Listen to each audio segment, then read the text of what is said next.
فلا مضل له ومن يضلل فلا هادي له وأشهد أن لا إله إلا الله وأشهد أن محمدا عبده ورسوله أما بعد فإن خير الحديث كتاب الله وخير الهدي هدي محمد صلى الله عليه وسلم وشر الأمور محدثاتها وكل محدثة بدعة وكل بدعة ضلالة وكل ضلالة في النار أما بعد فأعوذ بالله من الشيطان الرجيم بسم الله الرحمن الرحيم يا أيها الذين آمنوا أطيعوا الله وأطيعوا الرسول وأولي الأمر منكم فإن تنازعتم في شيء فردوه إلى الله والرسول إن كنتم تؤمنون بالله واليوم الآخر ذلك خير وأحسن تأويلا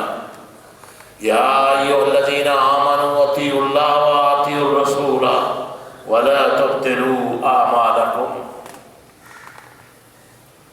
سب تعریفیں، بزرگییں، بڑھائییں، عظمتیں، رفتیں الہ العالمین کے لیے جو ساری کائنات کا خالق و مالک ہے.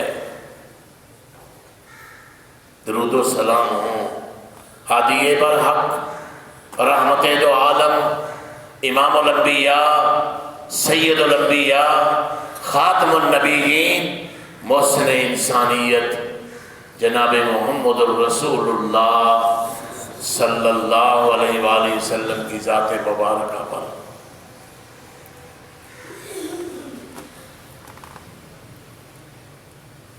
پچھلے جمعے بھی نبی کریم صلی اللہ علیہ وآلہ وسلم کی اطاعت، فرما برداری اور آپ کی اتباع کے بارے میں چند چیزیں، چند دلائل پیش کیے تھے. قرآن و حدیث اس سے بھرا ہوا ہے. دو ہی چیزیں اصل الاصول ہیں، ان دونوں میں سے ایک چیز کو بھی چھوڑ دیا جائے یا اس میں کوتاہی کی جائے یا اس میں سستی کی جائے تو بندہ دین سے خارج ہو جاتا ہے. ان دو چیزوں کا خیال رکھنا ہر مسلمان کا فریضہ ہے. ایک اپنے عقیدے کی اصلاح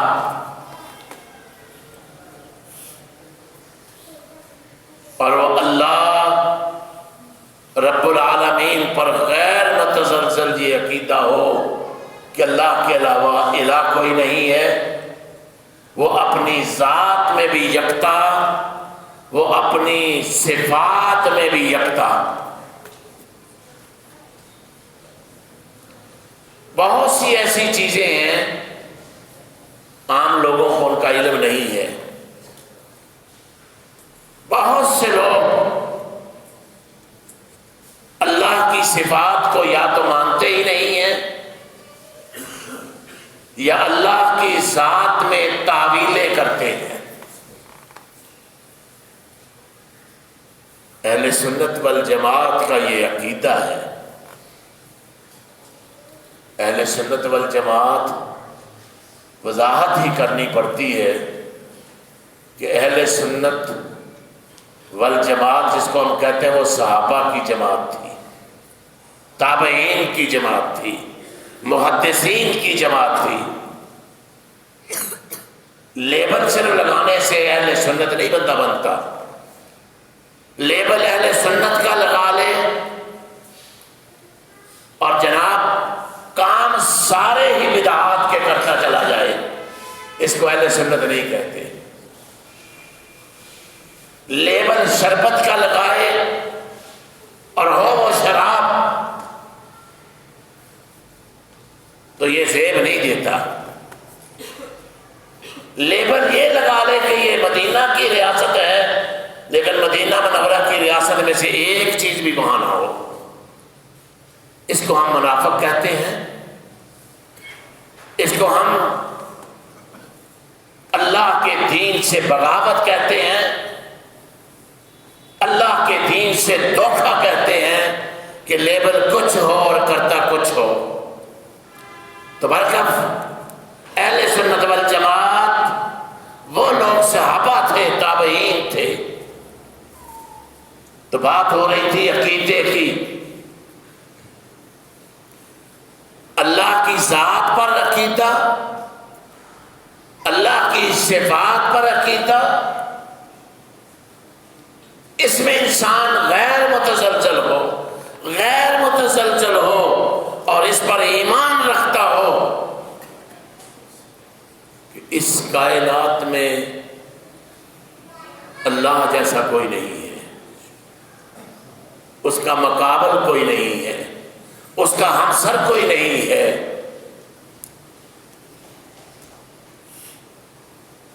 اور طریقہ جناب محمد الرسول اللہ صلی اللہ علیہ وسلم کا طریقہ ہو، اور یہ طریقہ اس جسم پر بھی اس کو اپنا لے، قدم قدم اٹھانے سے پہلے ایک مسلمان کے لیے ضروری ہے کہ وہ دیکھے کہ میرا طریقہ کائنات کے امام جیسا ہے،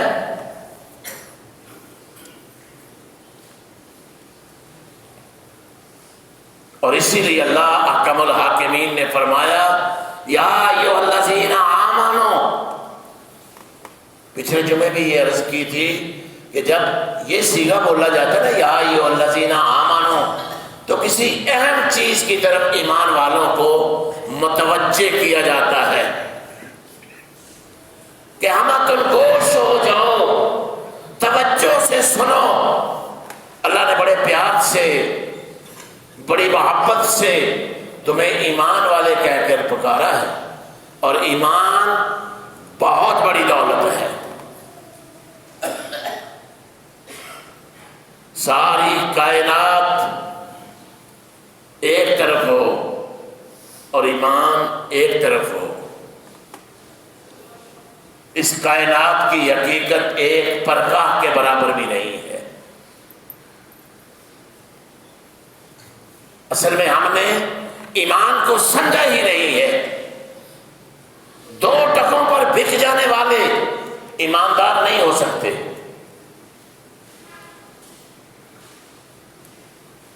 ساری دنیا ڈھیر کر دی جائے لیکن مومن ایمان کو نہیں چھوڑ سکتا۔ ایمان، اس کی آگے کیفیت آئے گی کہ ایمان ہے کیا۔ ثلاث من کن فیہ وجد بہن حلاوۃ الایمان۔ فرمایا تین چیزیں جس میں پائی گئیں اس نے ایمان کی حلاوت کا مزہ چکھ لیا۔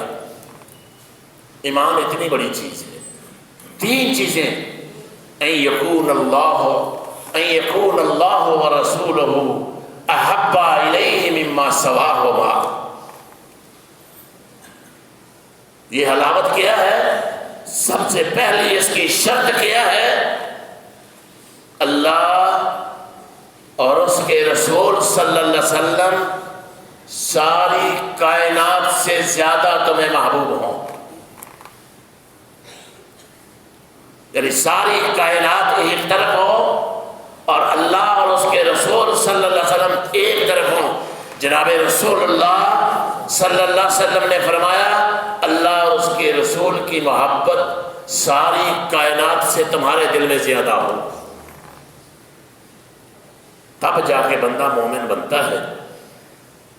اور صحیح بخاری میں روایت ہے لا یؤمن احدکم حتی اکون احب الیہ من والدہ وولدہ والناس اجمعین۔ اور ہمارا عقیدہ بھی یہی ہے، ہر مسلمان کا یہ عقیدہ ہے۔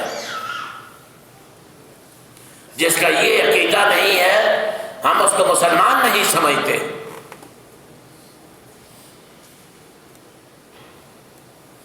کہ اللہ کے رسول صلی اللہ علیہ وسلم سے، اللہ کے پیغمبر جناب رسول اللہ صلی اللہ علیہ وسلم کو اپنی جان سے، اپنے والدین سے اور اپنی اولاد سے سب سے زیادہ محبوب سمجھے، تب جا کے وہ ایماندار بنتا ہے۔ پتہ نہیں یہ بڑا بھائی کہاں سے لے ہیں کہ یہ بڑے بھائی اتنا ادب کرتے ہیں رسول اللہ کا، اللہ معاف فرمائے۔ کروڑوں بڑے بھائی ایک طرف ہوں تو رسول اللہ صلی اللہ علیہ وسلم کی جوتی پر قربان کر دیے جائیں۔ تم نے ہمارا ایمان دیکھا نہیں ابھی، ہم ایمان سمجھتے ہیں۔ قُلْ إِن كُنتُمْ تُحِبُّونَ اللَّهَ فَاتَّبِعُونِي يُحْبِبْكُمُ اللَّهُ، ہم اس کو ایمان سمجھتے ہیں۔ اے پیغمبر اعلان کر دیجئے، قُلْ إِن كُنتُمْ تُحِبُّونَ اللَّهَ فَاتَّبِعُونِي يُحْبِبْكُمُ اللَّهُ، ہم اتباع کو جناب رسول اللہ صلی اللہ علیہ وسلم کی اتباع کو ایمان سمجھتے ہیں۔ اور عبداللہ بن عباس رضی اللہ تعالیٰ عنہ فرمایا کرتے تھے ایمان کی یہ پہلی شرط ہے، اللہ کے پیغمبر جناب رسول اللہ صلی اللہ علیہ وسلم کی ہر چھوٹے اور بڑے کام میں اتباع کرنا۔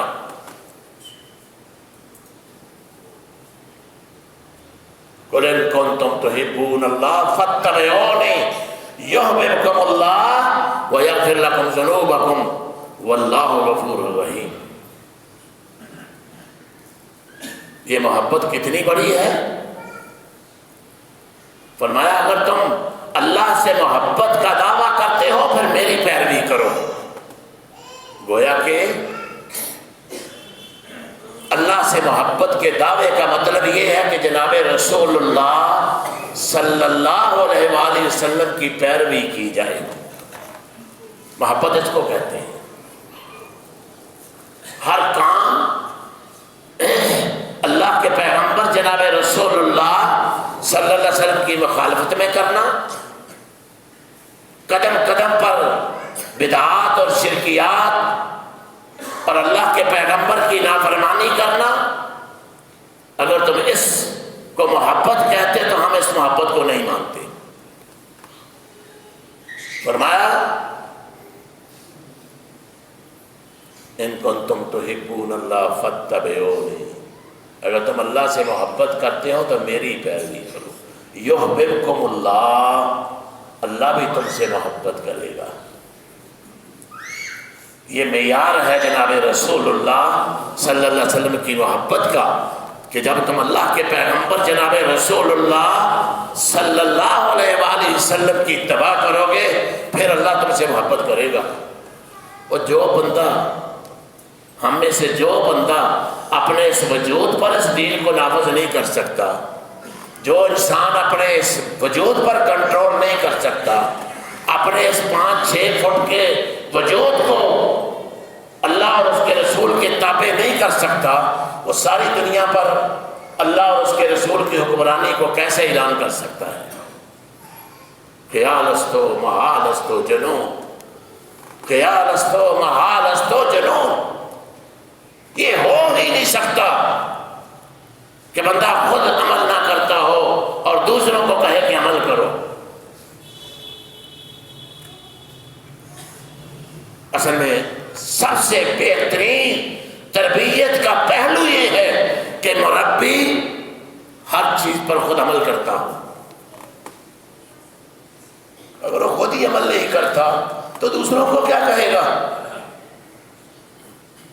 اس لیے آج ہی ہمیں سوچنا پڑے گا۔ فرمایا یحببکم اللہ، اللہ تم سے محبت بھی کرے گا اور دوسری کیا بات ہوگی؟ یغفر لکم ذنوبکم، اللہ تمہارے گناہوں کو بھی معاف کر دے گا۔ محبت کا معیار یہ ہے بھائی، دوستو اس کو پلے باندھ لو، اللہ بھی تم سے محبت کرے گا۔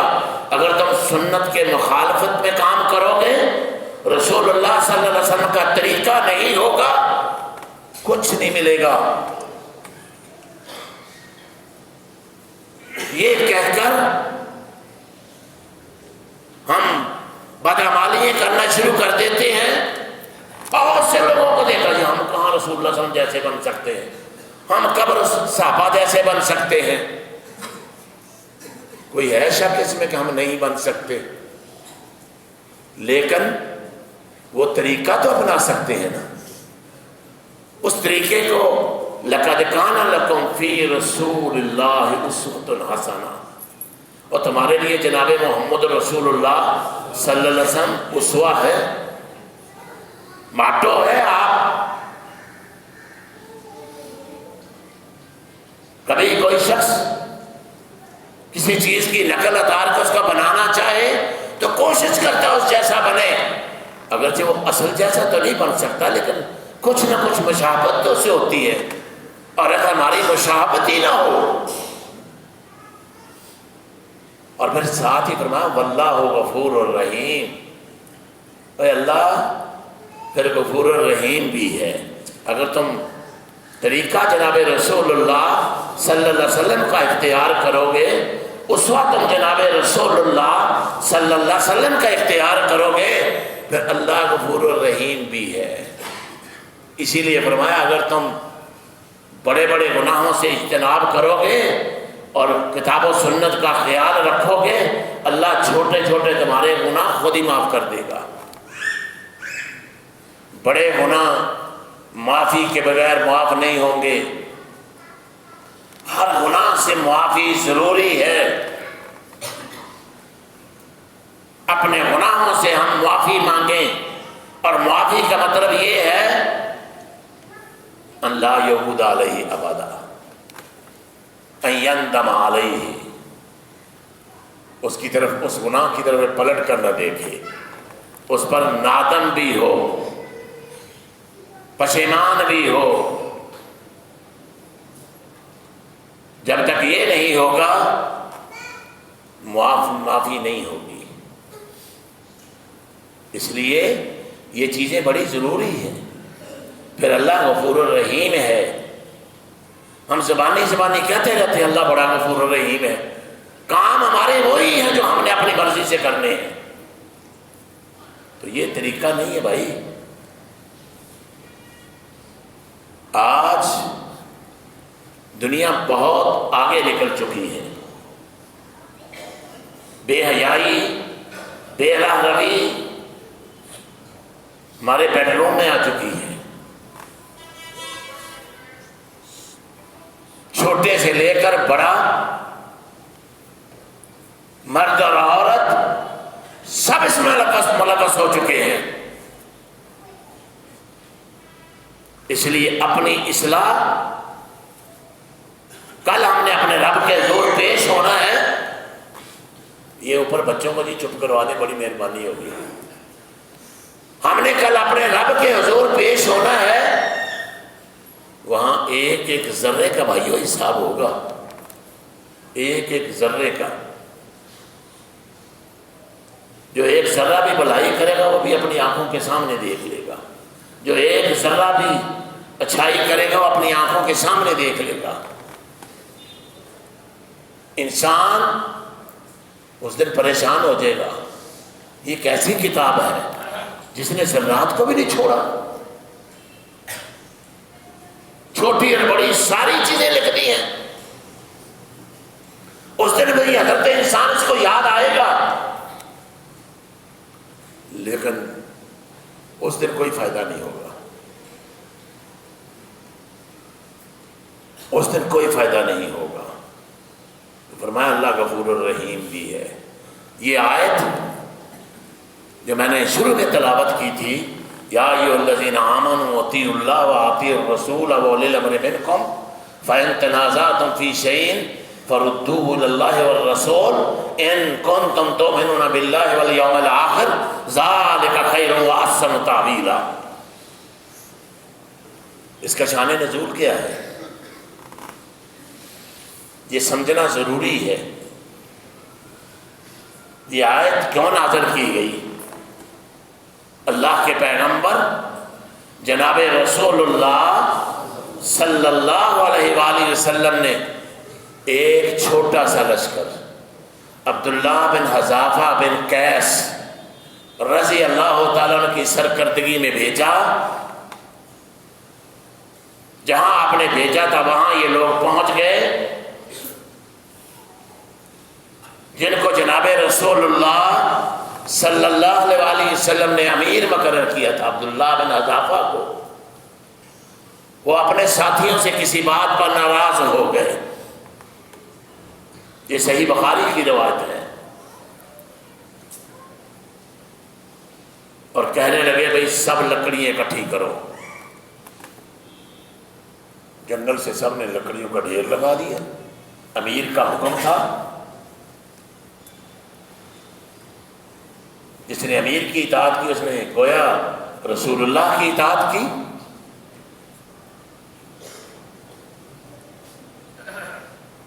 سب نے حکم مانا.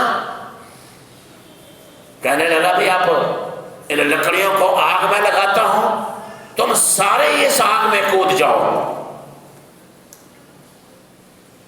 ایک نوجوان صحابی تھے، کہنے لگے یار اس آگ سے بچنے کے لیے تو ہم نے جناب رسول اللہ صلی اللہ علیہ وسلم کا دامن پکڑا تھا، آپ پر ہم ایمان لائے تھے، آپ کا ہم نے کلمہ پڑھا تھا، آپ کی ہم نے اتباع کی تھی. آج تم ہمیں اسی آگ میں دھکیل رہے ہو. اللہ کی قسم ہے اس وقت تک تمہاری بات نہیں مانیں گے جب تک یہ فیصلہ کائنات کے امام الانبیاء جناب رسول اللہ صلی اللہ علیہ وسلم کی عدالت میں نہ لے جائیں گے. سارے جناب رسول اللہ صلی اللہ علیہ وسلم کی خدمت میں پہنچے. آپ کے سامنے سارا معاملہ رکھا. آپ نے کیا ارشاد فرمایا؟ فرمایا لوگوں اگر تم اپنے امیر کی بات مان کر اس آگ میں چھلانگیں لگا دیتے تو ہمیشہ آگ میں ہی رہتے، یعنی جہنم تمہارا مقدر بن جاتا.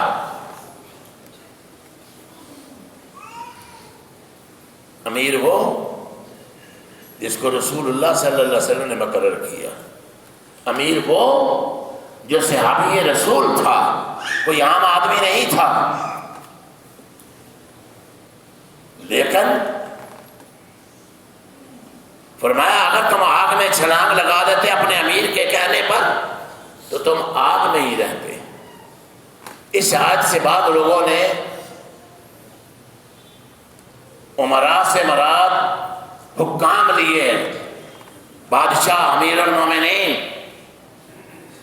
بعض لوگوں نے کہا علماء، بعض نے کہا فقہاء. کسی کو بھی آپ لے لیں، بادشاہوں کو لے لیں، امیر المومنین کو لے لیں، فقہاء کو لے لیں، علماء کو لے لیں.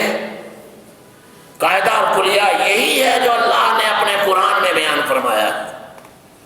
یا ایھا الذین آمنوا اطیعوا اللہ واطیعوا الرسول واولی الامر منکم فإن تنازعتم فی شیء فردوہ الی اللہ والرسول. اگر تمہارا جھگڑا ہو جائے کس سے؟ امیر سے، مفتی سے، امام سے، علماء سے، فردوہ الی اللہ والرسول، پھر اللہ اور اس کے رسول کی طرف لوٹا دو. کیا اللہ اور اس کے رسول کے فیصلے ہمارے سامنے موجود نہیں ہیں؟ کیا وہ تصویر جو آخری حج میں کھینچی گئی تھی، الیوم اکملت لکم دینکم واتممت علیکم نعمتی ورضیت لکم الاسلام دینا، کیا یہ قیامت تک موجود نہیں رہے گا دین؟ کیا قرآن آج ہمارے سامنے اپنی اصلی حالت میں موجود نہیں ہے؟ کیا محمد رسول اللہ صلی اللہ علیہ وسلم کی زبان اطہر سے نکلی ہوئی ایک ایک بات آج ہمارے سامنے موجود نہیں ہے، آج بھی ہے اور قیامت تک رہے گی۔ کسی کے جھانسے میں نہ ہم آئیں۔ کہ نہیں جی 4 اماموں کی بات ماننا بھی واجب ہے، اور وہاں جو علماء ہیں وہ جانتے ہیں اگر ایک مسئلے کو امام شافعی رحمۃ اللہ علیہ نے کہا ہے کہ یہ ٹھیک ہے اور یہ جنت کا راستہ ہے، تو امام ابو حنیفہ نے اسی فیصلے کو کہا نہیں یہ جہنم کا راستہ ہے، یہ صحیح نہیں ہے۔ کسی نے کہا یہ جائز ہے اور کسی نے کہا نہیں نہیں یہ ناجائز ہے۔ حج اور طواف، امام شافعی رحمۃ اللہ علیہ، ائمہ ثلاثہ، امام مالک رحمۃ اللہ علیہ اور امام احمد بن حنبل رحمۃ اللہ علیہ اور جمہور اہل علم یہ کہتے ہیں کہ وضو کے بغیر طواف نہیں ہے، اور امام ابو حنیفہ رحمۃ اللہ علیہ کے نزدیک بغیر وضو کے طواف ہو جاتا ہے۔ کتنا بڑا فرق ہے! 1-2 مسئلے نہیں ہیں، سینکڑوں مسئلے ہیں۔ اور یہ حدیث لوگوں کے سامنے پیش کی جاتی ہے، اختلاف امتی رحمت۔ اور ادھر قرآن کیا کہتا ہے؟ اطیعوا اللہ ورسولہ ولا تنازعوا فتفشلوا وتذهب ريحكم واصبروا ان اللہ مع الصابرین۔ لوگو اللہ کی اطاعت کرو، اللہ کے رسول صلی اللہ علیہ وسلم کی اطاعت کرو، ولا تنازعوا، اختلاف نہ کرو، قرآن و سنت میں اختلاف نہ کرو۔ جب اللہ کا قرآن آ جائے، محمد رسول اللہ صلی اللہ علیہ وسلم کا فرمان آ جائے تو پھر آمنا و صدقنا کہہ دو، پھر کسی کا حکم نہیں چلے گا۔ ان الحکم الا للہ،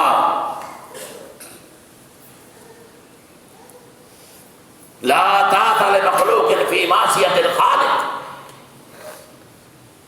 جہاں اللہ کی نافرمانی ہو رہی ہو وہاں مخلوق کا حکم نہیں چلے گا، اور پھر ان کا حکم ماننے والا بھی ان جیسا ہی ہوگا۔ من احب قوما فهو منهم، جو کسی قوم سے محبت کرتا ہے وہ اسی میں سے ہے۔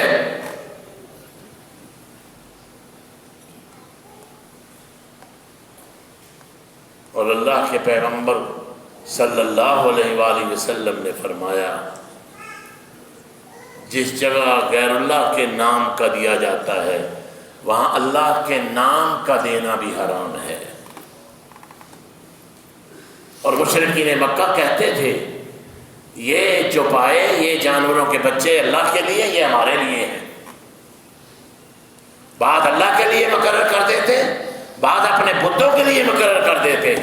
اللہ نے فرمایا میرے بھی انہی کے نام کے دو، مجھے یہ چیز پسند نہیں ہے۔ غیر اللہ کے ساتھ تم میرا نام بھی لو، مجھے یہ پسند نہیں ہے۔ سورۃ انعام پڑھ کے دیکھیں، رونگٹے کھڑے ہو جاتے ہیں۔ جہاں تو ہر چیز غیر اللہ کے نام کی دی جاتی ہے، یہاں تو غیر اللہ کے احکامات کو مانا جاتا ہے، پیغمبر علیہ الصلوۃ والسلام کی صریح حدیث کو رد کر دیا جاتا ہے۔ یہ نماز میں قدم سے قدم ملانا، پاؤں سیدھے کر کے قبلہ کی طرف کھڑے ہونا، ساتھ مل کر کھڑے ہونا، کسی مذہب میں کوئی اختلاف ہے تو ہمیں بھی دکھا دو۔ متواتر روایات ہیں، متواتر روایات۔ ضد اور تعصب نے ہمارا ستیہ ناش کر دیا ہے۔ چونکہ ہم پڑھتے نہیں ہیں خود، کبھی ہم نے سہمت گوارا نہیں کی کہ صفت الصلاۃ کے ابواب ہم نکال کر دیکھ لیں اور نماز ہی ہم اپنی درست کر لیں۔ ہماری بات نہ مانو، کائنات کے امام سرور کونین ہادی برحق رحمت دو عالم جناب رسول اللہ صلی اللہ علیہ وسلم کے طریقے پر چلو۔ ایک طرف صحیح ترین متواتر روایات ہیں اور ایک طرف ایک ضعیف ترین روایت ہم لے کے اسی پر عمل کر رہے ہیں۔ یہ حدیث تو ہے نا، بے شک کہتے ہیں حدیث تو ہے نا، بے شک موضوعات کبیر میں ہے، اور نہیں پتہ اس کو کہ موضوعات کبیر ہے کیا۔ لوگوں اگر ہم اپنی اصلاح کر لیں گے، میں اسی لیے درخواست کرتا ہوں کہ قرآن اپنے گھروں میں رکھیں، اس کو روزانہ پڑھیں، بخاری اور مسلم اپنے گھروں میں رکھیں، اپنے ایک ایک عمل کی اصلاح کرنے کی کوشش کریں۔ عربی نہیں آتی تو ترجمہ پڑھ لیں۔ یہ جو ہمارے دلوں میں خمار ہے نا کہ جی ہر کوئی اپنے اپنی حدیثیں کر لیتا ہے، اپنے اپنے مطلب کی طرف پھیرتا ہے، میں نے بارہا آپ کو متواتر حدیث بیان کی ہے کہ اللہ کے پیغمبر جناب رسول اللہ صلی اللہ علیہ وآلہ وسلم نے فرمایا من کذب علی متعمدا فلیتبوأ مقعدہ من النار۔ اگر میں رسول اللہ صلی اللہ علیہ وسلم کے اس منبر پر کھڑا ہو کے جھوٹ بولوں گا نا کوئی، اللہ مجھے معاف فرمائے اور آپ سب کو معاف فرمائے، میں سمجھ لوں کہ میرا ٹھکانہ جہنم کے سوا اور کچھ نہیں ہے۔ کوشش تو کرے انسان، تعصب کو تو دور کرے، کینہ تو پہلے اپنا نکالے، پہلے دل کو صاف تو ہم کریں کہ ہم نے جناب رسول اللہ صلی اللہ علیہ وسلم کی اتباع کرنی ہے۔ اللہ اکبر۔ تو فرمایا وَإِن تَنَازَعْتُمْ فِي شَيْءٍ فَرُدُّوهُ إِلَى اللَّهِ وَالرَّسُولِ إِن كُنتُمْ تُؤْمِنُونَ بِاللَّهِ وَالْيَوْمِ الْآخِرِ ذَلِكَ خَيْرٌ وَأَحْسَنُ تَأْوِيلًا۔ پھر اللہ اور اس کے رسول کی طرف لوٹا دو۔ یہ اپنے جھگڑے جو ہیں پھر مفتیوں کے پاس نہ لے جاؤ، پھر خلیفہ کے پاس نہ لے جاؤ، پھر اللہ اور اس کے رسول کی طرف